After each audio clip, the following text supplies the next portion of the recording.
Welcome to another episode of Cooking Done Swell. I'm Danny. I'm Janet. Cooking Done Swell, your one-stop destination for cooking demos, cook-alongs, recipes. Cook-alongs? I like Sure. that. You follow along while we Sure. cook. It's a cook-along. Recipes, and in our proving ground, we do product demos and reviews. And we taste test things And just we for you. test everything. Today we're making apple crisp. Apple crisp. Apple. Is it as good as apple pie? I think it's better than apple It's pie. apple pie's cousin? I don't know. You go Yeah. to a diner or truck stop, they serve apple pie. They don't serve apple crisp. Yeah, but I mean, you know, it's crunchy and it's Yeah, the ice chewy cream. and the ice cream. Vanilla, and- always vanilla. Yeah. A little bit of caramel on top. Oh, I'm getting hungry It's my just thinking favorite. about it. Well, you know what? We need some apples. We need some apples. Oh! You need to work on your skills. I hope you like your apples bruised like your cucumber in your Screaming Viking. Slightly. Slightly.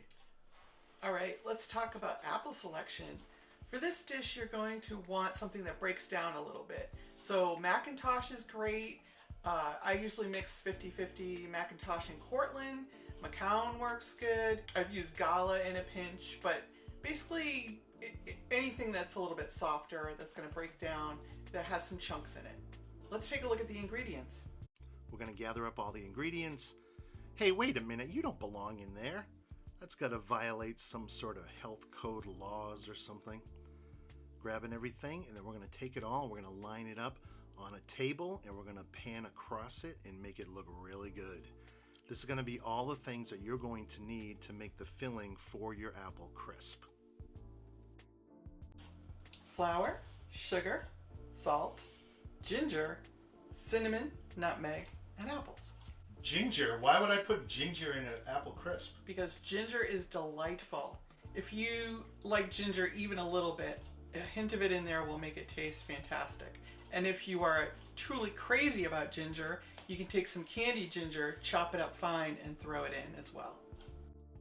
Grab your tool of preference for peeling apples. I like a nice vegetable peeler. And I also like to try to make a game out of it by making the longest strand possible. And the best way to do that is watching a movie. It makes the time pass really fast. You've got 5 pounds of apples to do, so it's going to take a little time. But once we're done, then we get to cut the apples. I like to cut them into chunks that are not uniform size, so use up as much of the apple as possible, and obviously don't hit the core. To finish off our filling, we're going to add some flour, sugar, and spices to make it taste delicious. Start with a 1/4 cup of flour. This will help to thicken the filling. And then we're going to add a 1/2 cup of sugar. Next, 2 teaspoons of ginger, and this is optional. A teaspoon of salt. 2 teaspoons of cinnamon. And a teaspoon of nutmeg.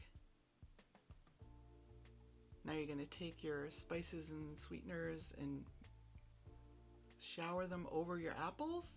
Mix it all together thoroughly.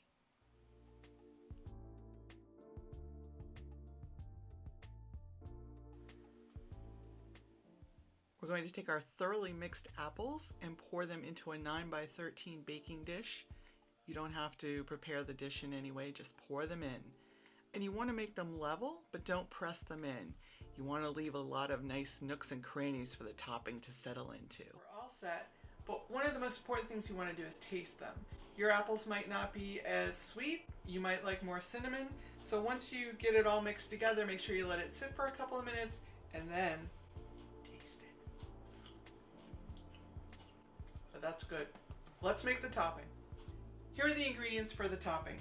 Flour, sugar, brown sugar, unsalted butter, 2 sticks or 1/2 pound, salt, and oatmeal.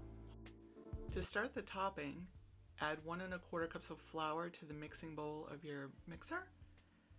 Then add 3/4 cup of granulated sugar. Next, we're going to add 1 cup of Old Fashioned oats. Don't use the quick cooking kind. Next, we're going to add brown sugar. Add 3/4 cup. Next, a pinch of salt. Next, you want to take the butter. We have 2 sticks of unsalted butter. And you want to make sure that your butter is cold. Don't let it come to room temperature.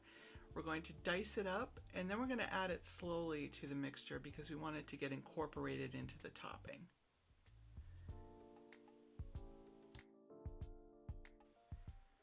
Take your bowl over to Big Red, and you're going to want to use the paddle attachment for this. So get your setup going, and then you want to start the mixer on low speed. If you don't have a Big Red, you can use your pastry blender. You can do it by hand. I wouldn't recommend a hand mixer. Add the butter a few chunks at a time until it's coated by all the ingredients. Just keep it on low until you put all of the butter into the mixture. Now increase the speed on your mixer to medium. You'll know you've hit that when all of the ingredients go flying out of the bowl. Go for about 3 to 5 minutes until it's all incorporated and you have a nice, craggy, chunky consistency to your topping. Take that beautiful topping over to your apples and you're going to sprinkle it over the top. Make sure to distribute it evenly. Oh yeah. You want it even, but don't press it into the apples. Place your crisp into a preheated 350-degree oven on the middle rack. You can set your timer for 45 minutes to start checking. Should take 50 to 60 minutes depending on your oven. You're looking for a light golden brown color like that. Put it onto the rack. You're going to want to cool that for about 20 minutes before you dig in, because look at those bubbly, bubbly apples. Oh yes. Now for the best part, we get to eat it. Dish it up into your favorite bowl. Remember, bigger bowls hold more apple crisp. And you can share if you feel like it. And it wouldn't be apple crisp without some ice cream. Traditionally, a little bit of vanilla. And now for some sexy, sexy B-roll. For a little bit of added decadence, you can always add some caramel sauce over the top.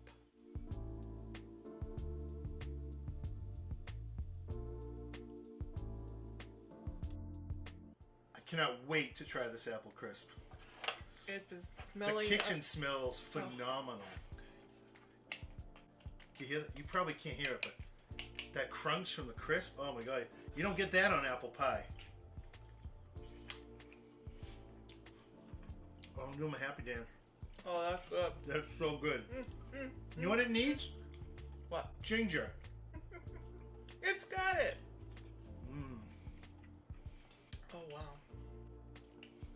All right, well. You're putting it down? What a quitter. I'm going to eat some more. Until next time, thank you for following us along, and hopefully your apple crisp comes out just as good as ours did.